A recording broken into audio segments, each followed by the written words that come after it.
안녕하세요. 오늘도 사연살롱을 찾아주셔서 감사합니다. 저는 50대 중반의 주부예요. 많이 배우지 못한 탓에 글솜씨가 부족하겠지만 꼭 들려드리고 싶은 이야기가 있어서 이렇게 사연을 보내게 되었어요. 돌아보면 우여곡절이 많은 삶이었어요. 저는 깊은 산골 가난한 초가집에서 태어났어요. 가족이라고는 친할머니와 홀어머니 딱 두 분이었죠. 제 위로 오빠가 하나 있었지만 미처 엄마 젖을 떼기도 전에 세상을 떠났다고 하더군요. 그 시절에는 흔한 일이었죠.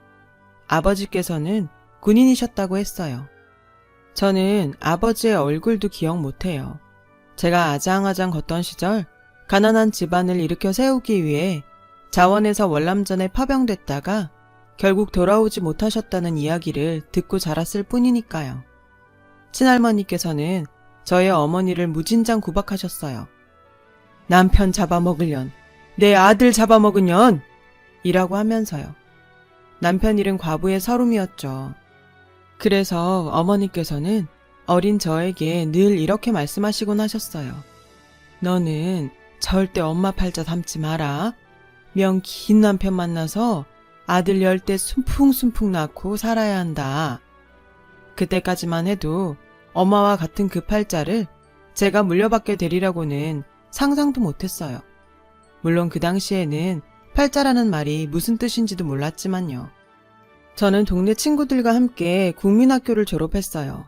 하지만 동네 친구들이 중학교 진학을 위해 외지로 떠나는 걸 그저 배웅하는 걸로 만족해야 했어요. 친할머니께서 딸 자식은 살림미천이지 가르치는 것이 아니라고 우기셨으니까요. 요즘 같으면 말도 안 되는 소리라고 하겠지만 당시만 하더라도 어른들의 흔한 사고방식이었죠. 반면에 저희 엄마는 저를 대학까지 보내고 싶어 하셨지만 친할머니의 매서운 시집살이에 무력할 뿐이었죠. 그렇게 저는 책가방 대신 호미를 챙겨 논일과 밭일을 배워야 했어요. 그러던 어느 날 엄마가 갑작스레 한 많은 삶을 마감하게 되셨어요. 친할머니께서는 하나 있는 며느리에게 결핵주사 한번 맞춰주지 않은 자신을 원망하며 골병을 앓으셨죠. 그리고 얼마 뒤 엄마를 따라가셨어요. 돌봐줄 사람도 없던 저는 먹고 살 방법을 해결하기 위해 친척 어르신의 소개로 서울에 있는 미신 공장으로 가게 되었어요. 시골에서만 살아온 제 눈에 비친 서울은 신기하고 놀라운 것들 투성이었어요. 하지만 힘든 공장 생활에 저는 금세 지쳐버렸죠. 그럼에도 안 굶고 사는 게 어디냐 생각하며 열심히 버텼어요. 그러는 사이 강산이 몇 번 바뀌었고 저는 저를 좋게 봐주셨던 당시 사장님의 중매로 어느 명망 있는 가문의 자제라는 남자와 결혼을 하게 되었어요. 하지만 부푼 기대를 안고 시댁에 간 순간 저는 당황하고 말았어요. 명망 있는 가문이라기에 사는 형편도 괜찮을 거라 생각했는데 막상 와보니 가세가 기운 형편없는 집안 꼴에 기가 막혀서 말도 안 나오더라고요. 다행히 남편은 참 좋은 사람이었어요. 어려운 형편 속에서도 시할머니와 시부모님의 뜻에 따라 대학까지 나온 재원이었고 인격적으로도 훌륭한 사람이었거든요. 시어머님께서는 조선시대 양반집 마님처럼 엄격한 분이셨어요. 그래서 만만치 않은 시집살이였지만 그래도 나름 행복한 날들이었습니다. 집안일은 어릴 적부터 늘상 도맡아 해왔기 때문에 익숙했고 시할머니께서 든든한 방패막이가 되어주신 덕이죠. 이따금씩 모진 시집살이에 지칠 때나 얼음장 같은 물에 빨래를 하다 눈시울이 붉어질 때면 저는 시어머니 몰래 시할머니를 찾아가 응석을 부렸어요. 그러면 시할머니는 당신 몫으로 챙겨둔 사탕을 제 입에 넣어주시곤 하셨죠. 마치 손녀딸 대하듯 말이에요. 얼마 뒤 저는 쌍둥이 아들을 낳았어요. 하나도 아니고 한 번에 둘이나 아들을 얻게 되니 세상을 다 가진 것 같았어요. 하지만 그 행복은 그리 오래가지 않았죠. 아이들이 100일도 되기 전 남편이 세상을 떠났거든요. 사고였어요.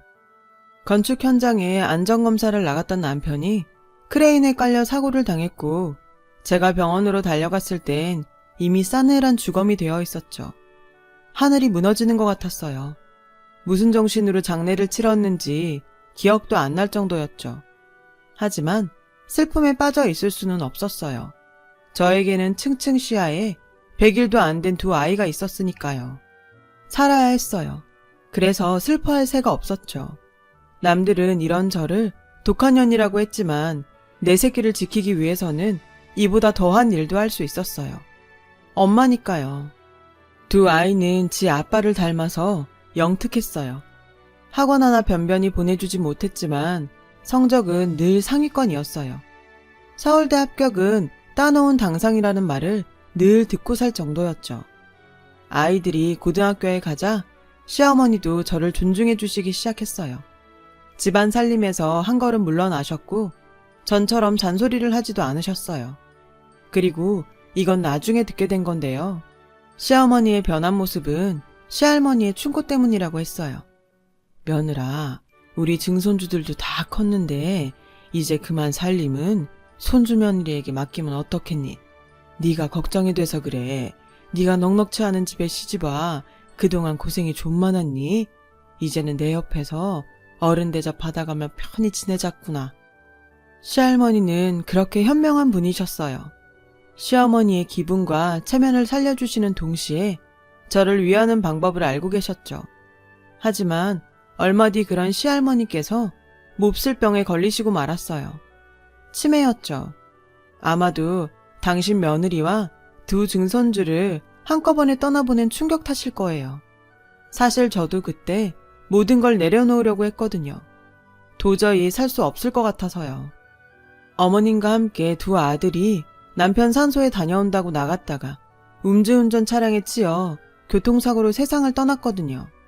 하루아침에 시어머니와 두 아들을 잃은 저는 식음을 전폐하고 누워버렸어요. 그때는 솔직히 나 사는 게 힘들어서 시할머니의 아픔은 생각 못했어요. 그런데 저만큼이나 시할머니의 충격도 컸던 모양이에요. 며느리와 증손주 둘을 잃었으니까요. 이유야 어찌 되었건 간에 하늘 아래 식구라고는 시할머니와 저, 이렇게 단 둘이만 남게 되었어요. 저는 49세 때 사랑하는 가족들을 멀리 떠나보내며 약속했어요. 시할머니께 많은 사랑을 받은 만큼 평생 곁에서 보살피며 살겠다고요. 치매에 걸린 시할머니는 그 옛날 당신이 제 시어머니에게 시집살이를 시키던 시절로 돌아가 계셨어요. 이년아, 빨래는 방망이로 두드려야 고르게 펴진다고 몇 번을 말했냐? 할머니, 다리미로 다리면 돼요. 이게 어따 대고 따박따박 말대꾸야. 이런 소박 맞을련? 시할머니 덕분에 시집살이에서 해방되었던 저는 그렇게 시할머니로 인해 또 다시 시집살이를 하게 되었어요. 시할머니께서는 툭하면 소박 맞을 년이라는 말을 입에 달고 사셨어요. 갈수록 목청이 높아지는 시할머니의 소박 맞을 년 소리는 수시로 담장을 넘어갔고 그 소리를 들은 이웃들은 하나같이 시할머니의 험담을 늘어놓기 시작했어요. 저 노인네 젊을 적에도 그렇게 독하게 며느리를 잡더만 노망이 들어서도 여직 저러네. 노망이 들 거면 곱게 들 것이지. 요즘 세상이 어떤 세상인데 소박 같은 말을 입에 올려? 그때마다 저는 시할머니 편을 들었어요. 소박 맞을 년이라는 말이 진심이 아님을 잘 알고 있으니까요. 하지만 시할머니의 치매가 심해지면서 시집살이도 갈수록 심해졌어요. 저희 살림 솜씨가 어디가 그렇게 못마땅하셨는지 사사건건 트집을 잡으셨고 궁색 갈 정도로 절약을 강요하셨어요. 밥상에 올라올 수 있는 건 말간국에 간장, 잡곡밥과 김장김치가 다였어요. 그나마도 잡곡밥을 그릇에 수북하게 담으면 어김없이 불요령이 떨어졌어요. 아주 집안 살림 들어먹을 년이구나. 이런 년은 소박 맞고 시집에 쫓겨나봐야 정신을 차리지. 나가라 이년, 나가! 심지어 시할머니께서는 종종 싱크대에 떠다니는 밥풀떼기까지 주워 드시고는 하셨어요. 하지만 그때까지만 해도 저는 시할머니를 이해하려고 노력했어요. 아니, 이해 비슷하게는 할 수 있었어요. 남편과 시어머니한테 들은 시할머니의 젊을 적 얘기를 기억하고 있었으니까요. 시할머니께선 소금장수도 울고 갈 만큼 짠순이었다고 했어요. 앉은 자리에 풀도 안 날 위인이라는 지탄을 받으면서도 그렇게 아껴가며 살림을 해냈다고 들었어요. 시할머니께서 그렇게 된 건 시할아버지 때문이라고 하더군요. 동네 땅 절반이 문중 소유였고 머슴깨나 부리던 집안이 시할아버지가 도박에 빠지는 바람에 몰락했거든요. 할머니께서는 그런 어려운 상황에도 꿋꿋하게 자식들을 키워내셨고 도박 빚까지 모두 갚으셨대요. 저는 그런 시할머니가 무척이나 존경스러웠어요. 일찍이 세상을 떠난 친정어머니의 모습과 겹쳐 보이기도 했거든요. 집안을 일으켜 세우기 위해 월남전에 참전하셨다가 다시 돌아오지 못했던 친정아버지도 떠올랐고요. 다시 젊은 시절로 돌아가신 시할머니는 돈이란 돈은 죄다 어딘가에 숨겨놓곤 하셨어요. 그런 할머니를 이해한다고 했지만 이해한다고 해서 힘들지 않은 건 절대 아니었죠. 빠듯한 살림살이에 시할머니의 절약 강요까지 저를 지치게 만들었거든요. 시할머니께서 꽁꽁 숨겨둔 돈을 찾고 있노라면 내가 지금 뭐하는 짓인가 싶기도 했어요. 제가 지쳐가는 만큼 할머니의 치매도 점점 심해져 갔어요. 언젠가부터는 저를 미행까지 하더군요. 제가 다른 사람과 이야기라도 나누면 다가와 도끼눈을 하고 물으셨어요. 왜? 니들이 짜고 돈 들고 도망가려고? 어림없다 이년아. 늙음하게 독한 시집살이를 겪게 된 것도 모자라서 이웃과 수다 떠는 것도 눈치를 봐야 하니 한없이 서운했어요. 시할머니께 그런 서운한 마음을 숱하게 털어놓았지만 변하는 건 없었죠. 할머니의 치매가 심해져만 가던 어느 날이었어요. 저는 할머니가 곤히 잠드신 틈을 타 집안 청소를 후딱 끝내놓으려고 했어요. 괜히 깨시면 잔소리를 늘어놓으실까 걱정돼 조심조심 방바닥을 닦고 있었죠. 그때 마침 할머니께서 잠에서 깨셔선 방바닥을 닦는 저를 보시고는 벼락처럼 호통을 치시더라고요. 그리고는 저에게 회초리질을 하셨어요. 저를 도둑년 취급하며 모질게 매질을 하시는데 더 이상은 못 참겠다는 생각이 들더라고요. 살갗이 터져서 피가 나는데도 매질은 멈추지 않았어요. 참다 못해 저는 할머니 손을 잡았어요. 그리고는 힘으로 제압하며 회초리로 시할머니를 한 대 쳤어요. 아프시죠? 맞는 저도 아파요. 저 더 이상은 못하겠어요. 못하겠다고요. 그때 저는 현실을 깨달았어요. 치매는 감당할 수 있는 병이 아니란 걸요. 결국 전 시할머니를 요양원에 모시기로 마음먹었고 이웃에 사는 재성엄마한테 조언을 구했어요. 그 집 큰딸이 요양원에서 일했거든요. 재성엄마 도움을 받아 저는 눈물을 머금은 채 시할머니를 요양원으로 모실 준비를 시작했어요. 제가 많이 배우지 못한 탓일까요? 서류에 절차가 뭐 그리 복잡하던지 시간이 꽤 걸리더라고요. 솔직히 말하자면 결심하고 준비하는 와중에도 갈등이 되었어요. 꼭 죄짓는 기분이었거든요. 고민하던 저는 시할머니를 모시고 여행을 떠났어요. 제가 어릴 적 자랐던 산골짜기로요.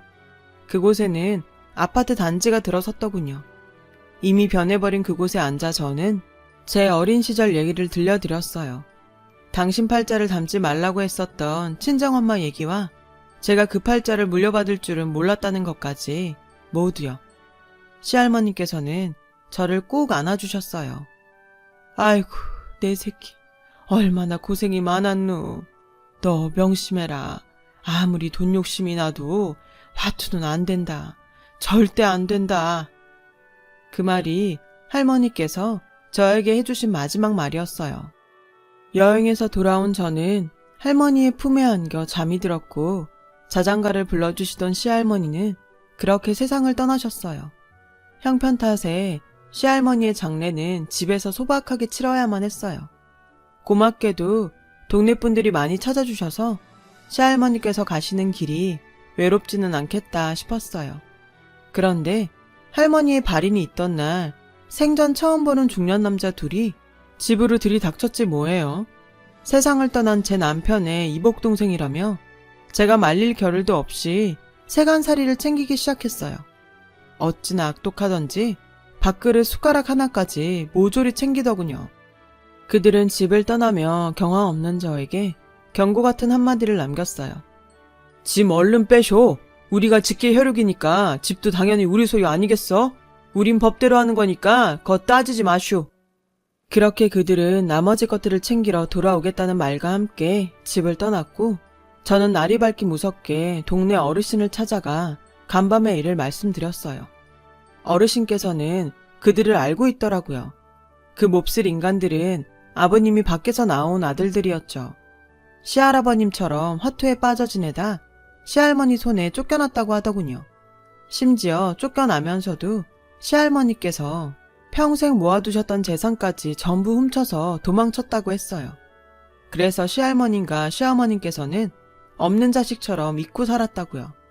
제 남편조차 입 밖에 내지 않을 정도였죠. 그건 그렇고 저는 마음이 급해졌어요. 이대로라면 그나마 살고 있던 집마저 그들에게 빼앗길 판이니까요. 저는 이웃의 소개로 변호사를 찾아가 조언을 구했어요. 변호사는 다행스럽게도 유서가 없어도 제가 평생 시할머니를 모시고 산 공로가 인정되어 남기신 재산들에 대한 권리를 주장할 수 있다고 말해주었어요. 하지만 권리를 주장하려면 소송을 해야 한다고 했어요. 소송도 무섭고 변호사 비용도 없어서 저는 그저 전전긍긍할 뿐이었죠. 속절없이 하루하루가 지나가고 또다시 두 인간이 장정을 대동하고 찾아왔어요. 두 인간과 장정은 집안 곳곳을 뒤지며 집문서를 찾아내었죠. 그걸로도 모자랐던지 집안 이곳저곳을 헤집어가며 돈 될 거리가 더 남아있나 승냥이 떼처럼 헤매이더군요. 저는 이웃의 도움을 받아 맞서 보았지만 건장한 장정과는 상대가 되지 않았어요. 그렇게 한참을 장정들과 함께 집안을 휩쓸던 두 인간이 안방 장판을 드러내자 그 자리에 있던 모두는 할 말을 잃었어요. 장판 아래에 수북하게 깔려있는 현찰 다발 때문이었죠. 치매에 걸린 시할머님께서 집안으로 들어오는 돈이란 돈은 모조리 그곳에 숨겨놓았던 거예요. 이어서 집안 곳곳에서 돈다발이 쏟아져 나오기 시작했어요. 두 몹쓸 인간은 싱글벙글 웃어가며 그 돈다발들을 쓸어 담았죠. 저는 가만히 지켜볼 수만은 없었어요. 돈이 아까워서가 아니었어요. 시할머님께서 평생을 품었던 돈에 대한 원한을 돌아가신 뒤에야 혈육이라는 이유로 그들의 소나기에 지어줄 수가 없었기 때문이었죠. 만약 그렇게 된다면 하늘에서 시할머니가 통곡을 하실 테니까요. 그래서 저는 늙은 몸을 이끌고 두 인간 앞을 막아섰어요. 이 몹쓸 것들아, 니들이 인간이냐? 거 말이 심하시네, 영수. 왜? 가만히 찌그러져 있다가 돈다발 보니 눈알이 헷가닥 뒤집혀? 이건 어디까지나 우리 집 돈이니까 피 한 방울 안 섞인 형수는 빠지라고. 그중 한 놈이 막아서는 저를 때리려 손을 번쩍 치켜들었어요. 그리고 바로 그때 동네 큰 어르신께서 시할머님의 방 장판 밑에서 무언가를 발견하셨어요. 얼핏 보기에 편지 같았어요. 한문과 한글이 섞인 글들이 적혀 있었어요. 그곳에 있는 모든 사람들 중 한문을 제대로 읽을 수 있는 사람은 어르신뿐이어서 편지는 어르신에게 건네졌어요. 두 인간은 못마땅한 기색이 역력했지만 하는 수 없다는 눈치였죠. 편지를 읽어보시던 어르신은 제 어깨를 토닥여주며 말씀하셨어요. 숨겨둔 진짜 자식은 여기 있었구만. 그동안 자네가 고생 참 많았네. 암만 자네 고생이야 동네 사람들이 알고도 남지. 사색이 된 두 인간이 편지를 내놓으라며 다가서자 이웃들이 막아섰어요. 그리고 어르신께서는 편지를 모두가 들으라는 듯 크게 읽어주셨어요. 말씀하시는 분은 동네 어르신이었지만 저에게는 살아생전 시할머님의 목소리로 들리더라고요. 사랑하는 손주며느리 보거라. 행여 나 가고 내 핏줄이란 놈들이 집으로 찾아오거들랑 절대로 10원짜리 한 장 내어주지 말거라. 내 가슴에 못 박아가며 내친 것들이야. 지 형제랑 애미가 세상을 뜨던 날에도 장례비에 아까워 모른 척했던 놈들이다. 난 그런 손주 둔 적 없으니 상대할 필요도 없느니라. 모든 재산은 내 손주 며느리한테 남긴다. 그러니 동전 하나 빼놓지 말고 모두 네가 알뜰하게 챙겨 가져라. 아끼지 말고 쓰면서 여생을 보내야 한다. 만난 것도 많이 먹고 좋은 곳도 다니면서 내가 못해준 만큼 재미지게 살아야 한다. 한많은 세상, 그래도 손주 며느리가 있어 기쁘게 지내다 떠난다. 잊지 말거라. 이 세상에 내 혈육은 너 하나뿐이다. 잠든 너를 깨울 염치가 없어 일이 몇 자 남기니 너무 원망은 말거라. 제가 시할머니 품에 안겨 잠든 그날 저 몰래 써두셨던 유서였어요. 시할머님의 마지막 당부에 저는 흐느껴 울고 말았고 그건 그곳에 있던 이웃들도 마찬가지였죠. 다만 재산을 훔쳐가려고 왔던 두 인간은 당황한 기색이 역력했어요. 눈치를 살피며 빠져나가려고 하더군요. 하지만 이미 대문은 이웃이 막고 있었고 죽일 듯 그들을 몰아세웠어요. 이것들아, 잘 들었냐? 네 할머니도 너거들은 자식 아니란다. 사람 새끼들도 아니고 자격도 없댄다. 그 말에 우악스럽게 대들던 두 인간은 기세등등한 이웃들에 떠밀려 몸만 겨우 빠져나갈 수 있었어요. 저는 그들을 향해 구정물을 한 바가지 퍼부었어요. 이후로 두 인간은 더 이상 나타나지 않았어요. 그렇게 저는 시할머님께서 남겨주신 돈으로 변호사를 선임할 수 있었고 변호사는 두 몹쓸 인간에게 고소장을 보내주었어요.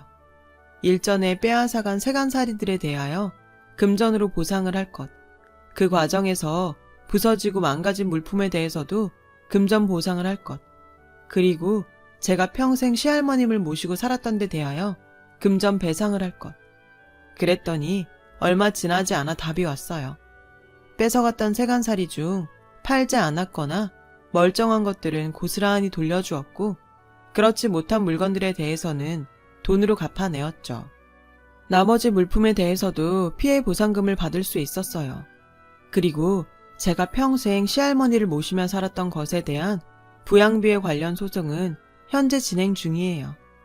변호사 말에 따르면 증거랑 증인들이 많아서 걱정 안 해도 될 거라고 했어요. 소란이 잠잠해지고서야 비로소 저는 시할머니 산소를 찾아 소주 한 잔을 올리며 사과드렸어요. 시할머님이 돌아가시기 전 요양원에 보내려고 했던 게 내내 걸렸거든요. 그런 마음을 가져놓고 아무 일 없던 것처럼 시할머니의 유산을 받을 순 없으니까요. 그리고 며칠 뒤 시할머님께서 저에게 남겨주신 돈 중에서 당장 필요한 만큼을 제외하고 절반 이상을 보육재단에 환원했어요. 저희 시할머니 이름으로요. 가장 가치 있는 쓰임이라 생각했거든요. 저처럼 힘겨운 생활 탓에 고통받는 아이들이 없기를 바라는 마음이었어요. 친정어머니께서는 제가 당신 팔자를 물려받아 고통받을까봐 걱정하셨지만 다행히도 저는 시할머니 덕분에 그 모진 팔자를 끊어낼 수 있었잖아요. 그리고 저를 도와준 이웃들을 위해 마을의 많은 부분을 기부했습니다. 저 역시도 누군가에게 도움이 되고 싶었어요. 앞으로도 평생 시할머님을 그리워하며 살아갈 겁니다. 그래도 외로운 여정은 아닐 거예요. 그리움이 누군가에겐 사랑하는 희망이 되기도 하니까요. 제 사연을 들어주셔서 감사합니다. 들어주신 모든 분들 건강하시고 행복하세요. 여러분, 사연 댓글에 응원과 현명한 조언 부탁드려요. 좋아요와 구독은 저에게 큰 힘이 됩니다. 오늘도 좋은 일 가득하세요.